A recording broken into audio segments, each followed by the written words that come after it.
Welcome everyone to the Hua Sect Recap channel. If you enjoy the content, please give it a like, share it, and don't forget to hit the notification bell to get the latest and earliest chapters. While the group was talking, an attack blew the inn apart, engulfing everything in a sea of flames. The protagonist's face was stunned. Did he just say, the Parrot Bandits and Clay Marcia? Why on earth is that name coming up here? Meanwhile, in the capital city of Bashka, at the headquarters of the Magic Association, Lucas was still being tortured for information. Trembling, he spoke with seething anger. The leader of the Parrot Bandits is Palkoa. He has complete control over the cycle of transactions. No one can catch him. That is, unless you have my help. Sakiri's face twisted in irritation. A 3rd Division investigator like me, making a deal with you? Lucas smirked. That's right, I'll spill everything, so reduce my sentence. Not a bad deal, right? But before he could finish, Sakiri swung the knife in his hand, pinning Lucas to the ground and swiftly cutting through the shirt on his back. With a satisfied tone, Sakiri said, I'm not talking about the fake Parrot Bandits you lot set up. I'm talking about the real leader of the Parrot Bandits, the leader of the Parrot Mercenary Legion. The torn shirt revealed a tattoo on Lucas's back, identical to the one on the back of the leader, Marcia. 7 years ago, those mercenaries had ravaged the Iron Kingdom, nearly turning it upside down with their uprisings. They were figures who had stepped into the realm of legend. Unfortunately, their ambitious attack failed, and the survivors were now hunted across the continent. The leader, still alive, was trying to revive the Parrot Bandits to their former glory. A woman known as the Fallen Saint, a classic criminal and political fugitive, Clay Marcia. She existed everywhere yet nowhere at all. She couldn't be tracked or traced. Every witness who claimed to have seen her gave conflicting accounts, some even questioning whether she was truly a mage. What was the true nature of her power? Marcia stepped closer and said, Palkoa, break free from that cycle.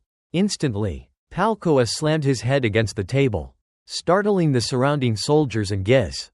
Blood streamed from his forehead as he growled in a low, heavy voice. Why are you here? His face transformed, as if he were an entirely different person, rational and far more dangerous. Gis, stunned, couldn't believe his eyes. Was this really the Palkoa he knew? Palkoa's voice rose. You threw us into that damned Iron Kingdom. Countless lives were lost for nothing. And now you show up acting like we're family? Don't mock me. You killed them all, my brothers, my comrades, my closest friends. They're all dead. And it's all because our captain was foolishly deceived. Marcia recalled old memories, the children she once raised, the scraps of bread she earned. It had all become meaningless. Captain, run? That day, so much slipped through her fingers. Never to return. The captain could do those things. But I couldn't. Palkoa continued. I tried to earn enough money so my brothers wouldn't have to risk their lives again. I made sure they were fed and lived in peace.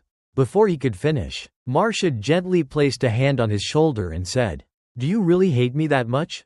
Is that why you fled the battlefield? Her voice softened. I've always felt guilty for not giving you a better environment to grow in. But we were mercenaries. Because you ran from the battlefield that day, more of our family died than necessary.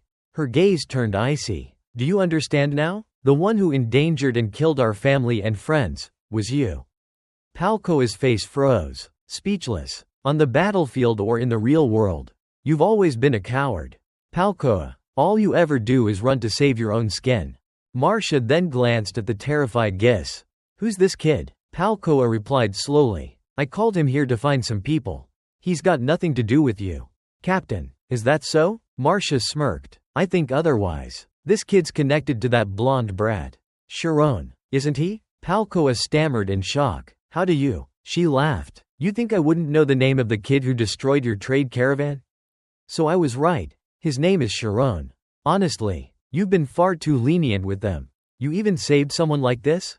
You've grown soft. Palkoa. She leaned in, her tone gentle but firm. I'm giving you one final task. Bring that Sharon kid to me. Deal with the rest as you see fit.